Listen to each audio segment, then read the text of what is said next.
Welcome back to the Talking Archive. My name is Josh Jacobs, and it's again a privilege to be speaking with an accomplished award winning communicator with diverse background in journalism, print, government, media relations, Paul Ladd. Thanks for coming on again. Great to see you again, Josh. Well, last time we talked about your career in radio, and we've got lots of similar. You were talking about Metro Network, and just before we ended, we said we want to talk about your work with the World Christian Broadcasting Network, where you've been the past 20 years. Tell us how you got that job. Because somebody died. Now, here's the long story. I had been doing some freelance for them for a long time. I did a sports segment. Now, sports, explaining this to a foreign audience, you're explaining a lot of American sports because people aren't going to be familiar with a lot of it. So you explain it. Well, what happened was a fellow on the staff had passed away, been there a long time, and we're a little different from most radio stations in that if someone leaves, we might reconfigure the staff duties and stuff a little bit. So they essentially brought me in to be the number two guy in the English department. I would answer listener mail, which I still do, and I would produce segments for the English hour. And that's what I've been doing ever since. And somebody came in and said, you really ought to be called our senior correspondent. And I'm like, okay. But I actually did get the job because Wesley Jones passed away. And in fact, when I'm in the building at the Radio Ranch, I pass his portrait going down the hall. Now, did you ever get to meet Wesley Jones yourself? I think I might have once years ago when I was there. I met so many people. I met his wife several times, dear lady, and she actually made an effort to tell me one day. She said, I think they made a good choice bringing you on board. So that meant a lot to me. Well, that's great. But And what I do and what he did are somewhat different. I mean, we both answer the listener mail, but he did some things I don't do, and I do a lot of things he didn't do. okay. What were some of the things that you both did that was same and then that was different as well? Well, we answer the mail. People write in for stuff. They might write in for a card proving that they listened to QSL card, or they might ask for some materials. We offer materials free of charge. We do not ever charge, and we never ask listeners for money on the air ever. That is Wow. like, no, we don't do that. And that is probably where the similarities end. He worked more on the, for lack of a better term, preacher side because that's what he had been Hmm. in a previous life. He would sometimes set up Bible studies with listeners, correspondence courses, that sort of thing. I go out and report. Sometimes I do the segments sitting right where I am now, the interviews. Hmm. Sometimes I go out and do the stories, just pretty much like I did previously. Wow. And having been there 20 years, that's a lifetime in broadcasting It because is. most people are lucky if they get there 5 years and then have to go somewhere else. And now you just returned from Philadelphia uh, Mm-hmm. before we had a conversation. And what did you get to do when you were in Philly? Anything work-wise, or was it more vacation when you were It there? was more vacation because my hometown is Westchester, which is about 20 miles due east of Philadelphia. And I always love going up at Christmas and seeing the Wanamaker Light Show, Hmm. the Comcast Holiday Spectacular. Saw some wonderful student recitals at the Curtis Institute of Music. Only thing it cost me was a bus fare over, bus fare back. But talented musicians, and they're going to go places, and I'll be able to say, I saw them when. And I ate too much too, but that's a whole nother story. And I went Now, to Boscov's department store, and, you know, when they see me coming, they're like, oh, we love this guy. Now, when you go to the Wanamaker Light Show, is that the old Wanamaker department store that had that Yes. organ that was like, I don't know, 10 stories tall, or I forget how many Mm-hmm. stories it was? That's the one. In fact, they play the organ at the end of the light show. The light show was something they started in 1955 or 56, before my time. But it's always been a tradition, and it remained through the change to Hex, and Hmm. then to Lord and Taylor, and then to Macy's. Mm. Well, Macy's closed the Center City store earlier this year, and people were like, "What's going to happen to the light show?" Well, the people that bought the building did the light show, and this year, once again, it was, it wasn't John Wanamaker, but it was the Wanamaker Building Presents. Huh. So we had the Wanamaker name back, and we're all like, "Yeah, yeah, yeah." And they're going to refurbish the building over the next couple of years, so the light show will be on hiatus. Hmm. We're all hoping it comes back, and it's a tradition. For many years, John Facenda, the voice of NFL films, narrated it, and then after his passing, Julie Andrews, and they're still using Julie other than the opening where it says the Wanamaker Building Presents, Hmm. but it's still Julie Andrews. It's a combination of new stuff and old school stuff, and for those of us of a certain age, we're just like, we turn into little kids again. Yeah, it's interesting you mentioned that because a lot of people, like I'm thinking about Marshall Field's department store in Chicago, which also has a similar looking organ and a similar architectural beauty downtown, where when Macy's took over and got rid of the Marshall Field's name, the Chicago residents said, look, if you want to change all the other stores from Marshall Fields to Macy's, fine. But please just keep the name Marshall Fields in the downtown store. And Macy's said no and pretty much alienated the audience in Chicago. It sounds like they did the same thing in Philadelphia with a Wanamaker name trying to erase it. Or was it not so much there? Not so much there because the Wanamaker family sold the stores in 1978. Don't ask me how I know all this stuff. To Woodward and Lothrop, which was a similar department store in Washington, D.C. The parent company of that went broke, so they sold off the stores. Some of the stores are now Boscov, some of them are Macy's, some of them are gone. And that store, what happened? The parent company of some other department store, and I forget which one, bought it. May Company. It was May Company. Oh yeah. Robinson May was their parent company. They bought the store, and they made it a Lord and Taylor. And it was a Lord and Taylor for about 10 years. It was a Macy's for about 10 years. So John Wanamaker, well, Macy's actually a little longer than that, but John Wanamaker name has been gone. Although the building has always been called the Wanamaker Building, the Wanamaker Organ, it's always been called that. And there is a big quote in the store from John Wanamaker. Let those who follow me continue on the plumb of, I can't remember the exact, but it's Mhm. courtesy, decency, mutuality, and all that good stuff. And it Wow. has his famous signature that was on the bags for many years, John Wanamaker. So and the eagle is still there. The eagle, the organ, and the building are historically protected. Mm. So they're not going anywhere. The organ still plays. They played it during the end of the Christmas show when they did "Oh Christmas Tree, Oh Christmas Tree." There's the organ, and they have done some concerts. Peter Richard Conte and Josh. I did a story about 15 years ago. I did a story on the Wanamaker organ. Mm. I got to go up in the organ.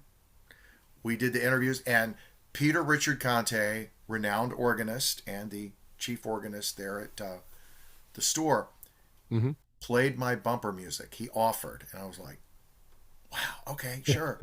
So he played some bumper music for me, and I used it in the stories. Wow, that's great. And the store was also on lockdown when we did part of the segment. We heard them page John Wanamaker on the intercom, and I thought, that doesn't sound good because number one, John's been dead since 1922, and if he's there, I want to go interview him. Then I see all these people running across the main floor, the grand court, and they said the store was on lockdown. So we went ahead and just did the interviews with the people that were already up there. Turns out a flash mob was building outside and they were going to sing or something. It wasn't a bad flash mob. Mm. But, hour and a half later, when I had finished everything, came out, the Action News van was still there and maybe one other TV station. But When it was over, I remember the manager came up and he said, "You can't know how happy I am to see you after all this." And I was like, "But you haven't even met me yet." But anyway, we did a nice story on the Wanamaker Organ. I had so much fun doing that. Now, do you have video of it online that we can look at? I do not have video, but the audio is on my SoundCloud page, which is soundcloud.com/ Paul News. Just look for Wanamaker Organ. It's there. Okay, very good. And also in Philadelphia, I went there about 22 years ago. I've only been there one time. I went to Independence Hall, and yesterday I went to Knott's Berry Farm, which has an exact replica almost of Independence Hall across the street from the park. And then, of course, went to I did the Rocky jog up the steps of the Art Museum. And what was amazing to me was that I was up there jumping up and down, taking pictures, and then a busload of junior hires comes up, starts running, and then they start doing the jog and the jumping up and down like Rocky did. Then after the Phillies game, which was like the seventh to last ever at the old Veterans Stadium, we went to Pat's King of Steaks. And what we wanted to do is we wanted to try Pat's on Tuesday and then Gino's across the street on Thursday. But Hurricane Isabel hit, so we never did get to try a Gino's cheesesteak. What's your favorite cheesesteak in Philadelphia? It can either be one of those or one that maybe has really heard of before. Jim's on South Street is my go-to place. Okay, yeah, I've heard of Jim's. They were closed for about a year and a half because there was a fire. They Mm. reopened and took over the Frou Frou Art Gallery next door, so now there's more dining space. And in fact, when I was up there a week before last, I enjoyed a lovely steak sandwich with onions, or as we Oh, say in Philadelphia, steak sandwich with. Um, wait. and it was delicious. Bag of Hers barbecue chips Mm. doesn't get any better. I mean, that's fine dining to me. Then maybe some Frank's soda or Hank's birch beer. I don't know if they have that at Jim's, but I Oh, know they have it in a lot of the other restaurants. yeah, and then of course some tasty cakes. Out Yes. here they've got a place called, well, they've got several places. They got Philly's Best, which is a small chain, and then one that's called South Street Experience on Pico Boulevard. And the family's actually from Philadelphia, so it's really cool that get a little bit of a taste of Philly. Although, hopefully they use Philly water in the bread. Otherwise, it's not real, genuine. Because the bread on the East Coast is so, thin and crispy on the outside and melts in your mouth when you bite into it. And you can't get bread like that out here unless it's, imported. Yeah, a lot of people that do the steaks do the Amoroso rolls. They will import them from Mm. wherever, they'll import them from Philadelphia to wherever they are. And just for the record, Amoroso is not that same person who was on The Apprentice or one of those dopey reality shows. I forget which one, but it's not the Yeah, same you're right. person. That's right. I was like, when I first heard her name, I was like, wait a minute, isn't that a brand of, bread in Philadelphia? And also, you with World Christian Broadcasting being shortwave radio, tell us about that and how it bypasses traditional signals as well as various governments that might be restricting broadcasting. I'm glad you asked that question, Josh, because a lot of people think shortwave radio is ham. You got your headphones on and you're doing this, that, and the other thing. Not exactly. A shortwave radio receiver generally looks like any other radio receiver. It just has different frequencies on it. Mm. And we do the shortwave thing. The idea got started because our founder, Maurice Hall, was a young communications officer during World War II.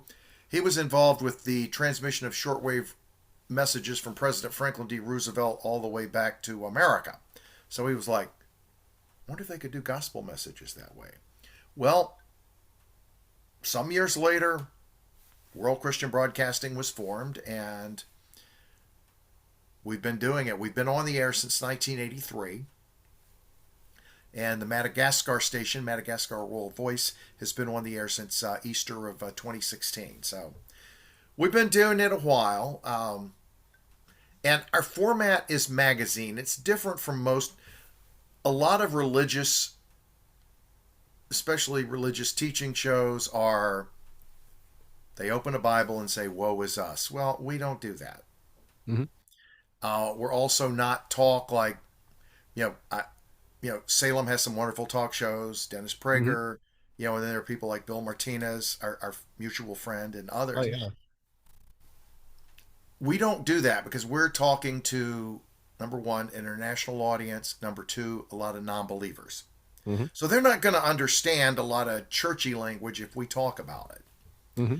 We do a magazine format. There is some music in there. There are teaching segments, and then there are news feature type segments, and that's mostly where I come in. When I explain the magazine format, a lot of times people don't hear the word format. They just hear magazine and they think, oh, like, especially some of my interview people, and they'll talk for an hour and a half. And I'm like, this is radio. So I just usually tell people magazine format, NPR got religion. Oh, okay. People get that instantly. Yeah. Um, It's interesting. Oh, I'm sorry.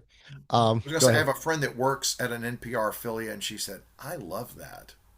Of course, what I didn't say was, you people need some religion, but I didn't say that. I was thinking it, but I didn't say it. Now, do you talk like the NPR person? This is the story No. right here, right now, and it's like I'm They I'm trying wanted to me to figure out. slow down when I got there, and I said, I can't do that. Because if I talk too slowly, I feel like I'm talking down to the audience. I don't like that. Yeah, it's interesting because one station I listen to, it's not an NPR affiliate, but it is a commercial not for profit that's out of the Cal State Northridge as well as Saddleback College. It's called 88.5 The SoCal Sound, which is it's a AAA format. Mm-hmm. But I keep on having to wake myself up to the fact that it's a public station because the DJs don't talk like a public radio style or the typical public radio style DJ. It's more like what you'd hear on a commercial station. Now, some of the promos does kind of have, that yeah, NPR feel a little bit, but as far as the DJs themselves, and even a lot of the other promos, it's not so much like that. Which, I mean, because it's kind of like the people talk, kind of at you rather than to you and stuff. It feels like sometimes.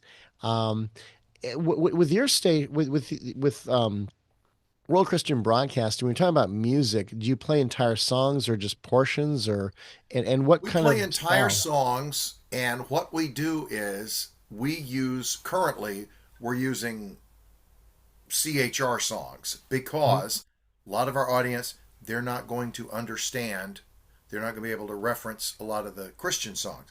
So Mhm. we play those, we mix it in with our format, and there's a station in Australia that does this too. It's somewhat familiar to our format. I'm not sure what it's called, but I do know that they're out there. Wow. And we do, now, you might hear a pop song. We're not going to you're going to hear any dirty or suggestive lyrics. We're Hmm. very selective about that. But you'll hear some songs, and then you might hear a teaching segment. It might be about hymns. It might be a prayer segment that our boss Andy Baker does. It might be an Old Testament, New Testament, whatever. And then they might segue into a segment I'm doing on mental health or stress or you know people that have overcome bad stuff with God's help. Wow. That I mean, how do you find the guests themselves? How often do you look to? I mean, you said that it's not sermon style programs, but are there some pastors that you have on hand that can, do something where they can relate without speaking what they call Christianese, uh, to be able to really speak to the audience right there? Surprisingly, Josh, and I know a lot of people, especially religious broadcasters, will be surprised at this. A lot of the people I would get the same people as if I were working at WLAC, where I worked for a number of years, or Metro Network / Westwood One. Hmm. We had, in the last few weeks, of course, we had Max Lucado on, Oh yeah. religious author, but great interview we did with him. We had Bill O'Reilly on to talk about confronting evil. Sorry, Bill. It's confronting evil, and we were against it, as was Bill. And we've talked to a lot of leaders. We try to get experts in the field. I got a pitch a while back from someone saying, "Pastor available to talk about cryptocurrency," and I'm thinking, okay, what makes a pastor an expert on cryptocurrency? Uh-huh. Any more than I would go to a cryptocurrency banker or whatever they call them and say, okay, let's talk about the 23rd Psalm, Mr. Banker. Uh-uh. I want the best people we can get. Hmm. I always try to think about the people listening, people at the other end, who I'm talking to, and are they going to enjoy this? And my producer, senior producer for English, head of our department, Rob Scobie, sums up our programming philosophy in 2 words: who cares?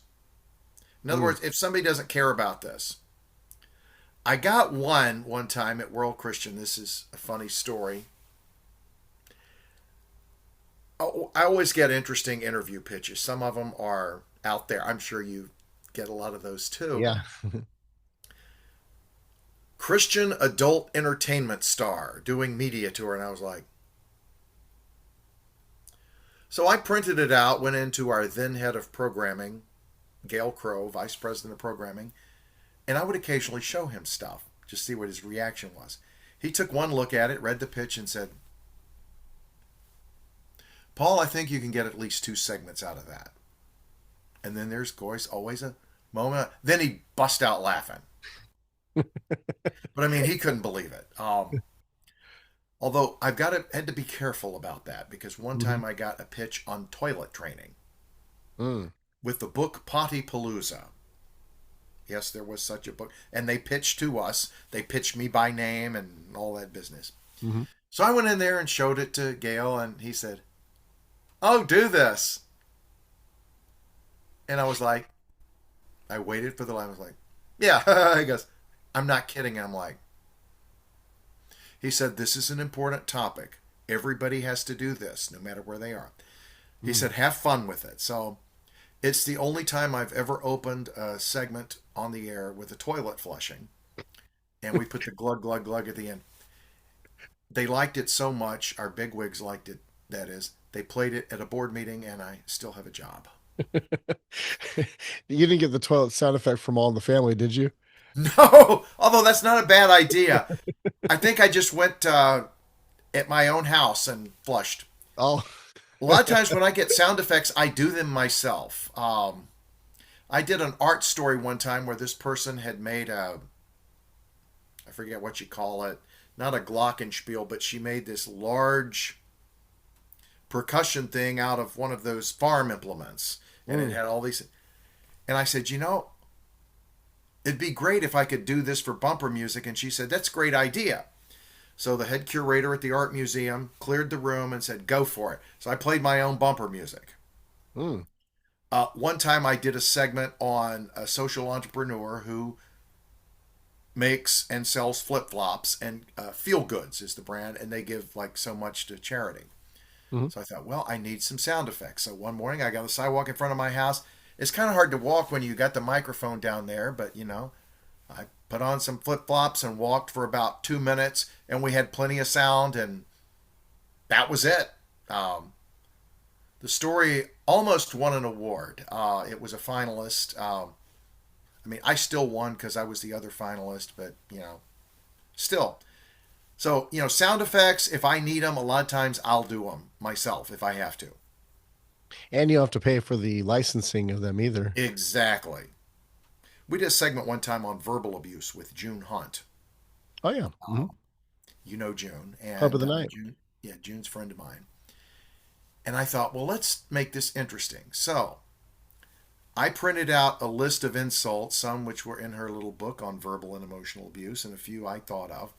And I went through the building with a recorder, got different staff people to I said, just go for it. Few people would not participate. They were like, this isn't us. Hmm. A couple of our people had a little bit too much fun doing it and said so. I said, man, this is fun. But we would open with a montage of mean things like you're disgusting, or you should put a bag over your face, or I wish you'd never been born. And then we come on with me saying, those are not nice things to say. And what do you do when somebody says something? June Hunt's here to help, and boom. So, and we got a lot of feedback on that from listeners, and I was proud of that. I mean, sure, it's a little over the top for Mhm. a religious station, probably a little over the top for anything else, but it grabbed people's attention. That's what I want to do. I want to grab their attention, give them the info they need. Yeah, I remember, when I was in Christian Service Brigade, which is like Boy Scouts. It's been around for about 88 years now. I was in it from like age 9 to 13. And we had summer campouts for a week. And I remember we were on the bus on the way to the camp site, and I said, "Shut up." And I remember a leader of mine saying, "I don't like shut up," but he said it in a way that was not condemning. He just said it as matter of fact. And I was like, and then the weird thing was that about 10 minutes later, there was some sort of close call on the road, and a bunch of us were screaming. And then the bus driver said, "Shut up." And I said, "He said, shut up." And so I think he kind of looked mortified that the another leader was saying, "Shut up." So he might have, I wouldn't be surprised if he talked to him, because I never heard the guy say shut up after that. And for me, it was like a conviction like, oh, shut up is not good.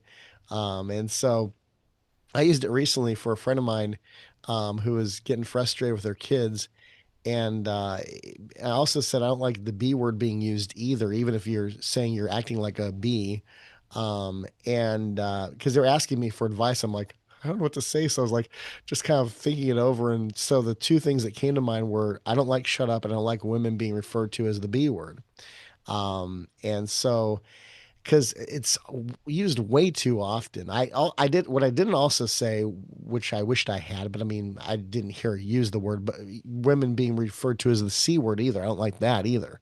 No. And it's used so nonchalantly and casually. It's like, dude, that's so degrading. Yet the people who talk about, mean-spiritedness rarely mention those words in their rant against it. It's kind of a double standard. And of course, with some people, if they didn't have double standards, they wouldn't have any at all. Yeah. I always try, not to be degrading or insulting to people. It bothers me. Now, there are some people I don't like. I'll admit that.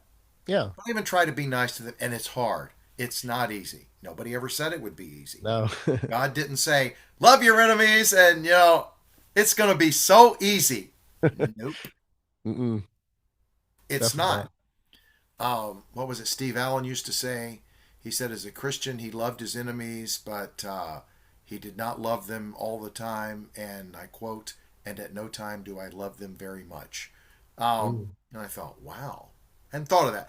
But yeah, we want to be nice to people, Now, I'll admit, once I was teaching a class at church, and we had a couple of kids that were loud and would Hmm. not stop talking. And I channeled Archie Bunker and I said, shut up, you. Mm. And they did. But they were like, you're mean. And I'm thinking, like, no, I'm not mean.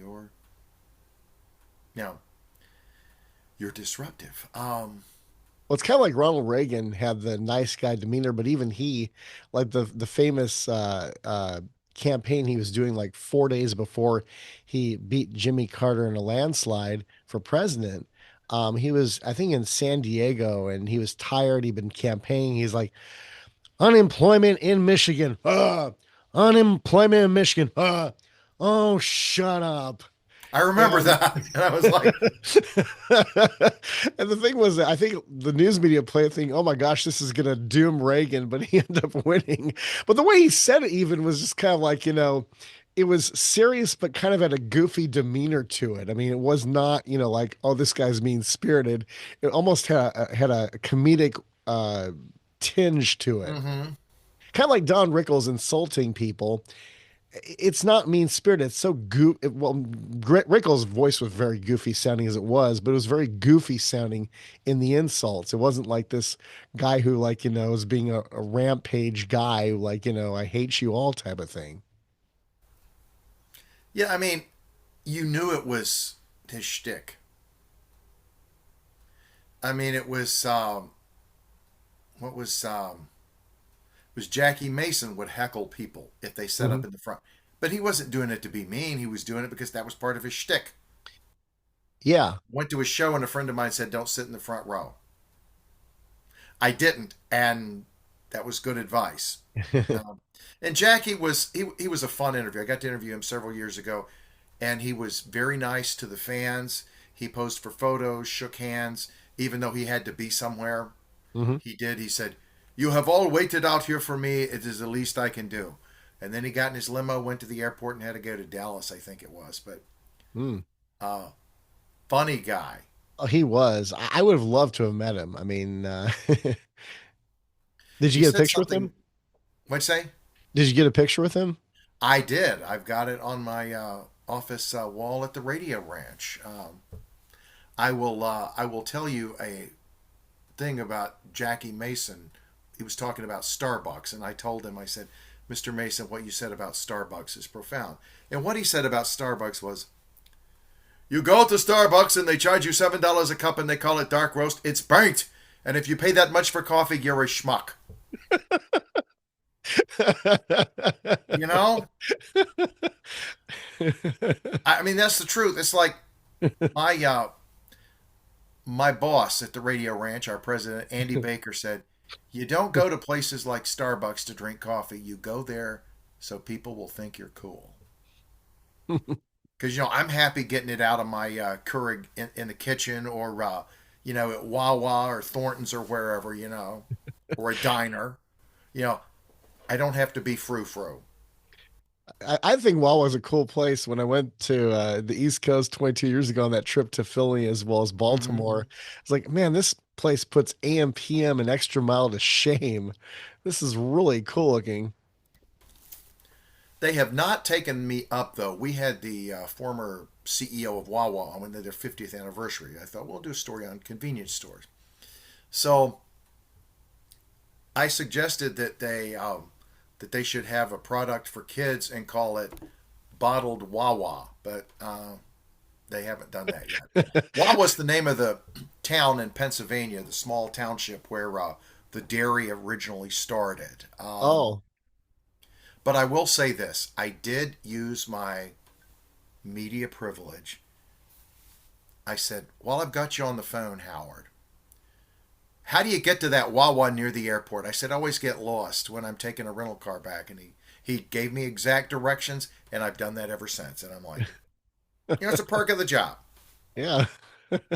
And don't forget the longtime ABC and NBC reporter Baba Wawa. Yeah. It's a shame she's still not around. She could have done commercials. Yeah, it would have been great looking back on that all. Or maybe had Gilda Radner do it, Hi, I'm Baba Wawa. We got about 4.5 minutes left here, and what's the best piece of advice you've ever received? Probably from my dad, who told me, if you are trying to do something and you give up, the only thing certain is you're not going to get what you're going after. That's one reason I have, clawed mercilessly to keep doing this for all these many years. Another piece of advice I got was from a friend of mine, Doug Poling, who retired from CBS News. He said, "You keep knocking on doors till one of them says you're hired." But the advice from my dad was right. If you give up, you're not going to get what you're going after. Mm, Definitely. That's the only thing that's certain. You keep trying, you might get it. very Um, good. but very wise advice. Oh, definitely. I mean, you think about people who, I think it was Clint Eastwood, he got, I think, about 200 rejections before he actually got an acting gig. It's somewhere between 100 and 200 rejections. It was quite a few turn downs before he finally struck gold. And the rest is history. I mean, the man's a legend. Oh yeah. Or even Michael Jordan was a guy who was rejected by his varsity team in high school, and he ended up becoming in my opinion, probably the greatest basketball player of all time. I mean, I just watched a documentary on the Chicago Bulls that's on Netflix, and I kept on watching. I was like, I wanted to see more of this because I mean, I grew up, well, not grew up, but I mean, Michael Jordan was drafted when I was about 12 years old, and yeah, in my teen years, just remember being mesmerized by this guy who was jumping up in the air and just throwing the basketball and dunking it like like he had stepped on a springboard or something, but he He didn't. It was was like, one with the basketball. yeah. I was like, man, I mean, anybody else, anybody else who says he's better, I was like, Mm-mm. And And he's also, also managed to stay out of trouble and avoid controversy for the most part. true, yeah. And now I he's like that. co-owner of the Charlotte Hornets Mm-hmm. basketball team. And yeah, just also, I was wondering, for those who'd like to get into media, advertising, public relations, what's a few words of advice you'd like to give those? Seek out somebody in that field. Say if it's TV, reach out to somebody you see on TV or hear on the radio. Reach out to them, ask their advice. Most of us love, and I mean love, love, love, to talk about what we do. And that's possibly also true, I would say, on the advertising and promotion side. Seek out people, ask their advice. Most people are honored, and if they're not, well, find somebody else. Ask somebody else. Oh, definitely. Keep knocking on those doors till one of them says, "Yeah, I want to talk to you." That's great. Well, Paul, thank you for again coming on to the show. And again, tell us what your website is so we can find out more information. Okay, you can find out about World Christian Broadcasting by going to worldchristian.org. There are all kinds of links on there that will send you to the various programs. Worldchristian.org. You can connect with me on Facebook. You can also connect with me at SoundCloud. I am Paul News on SoundCloud, and on Instagram, NewsGuy615. All right. Well, thanks again for being with us, and also have a very Merry Christmas and a Happy New Year. You as And well, Josh. anytime you want to come back on, let me know, and we'll have you back on here. I'd love to do that. Thanks so much. You got it. And until next time, this is Josh Jacobs. Keep your mind on the things above, and as you hit that open road, don't be a slut on spectator.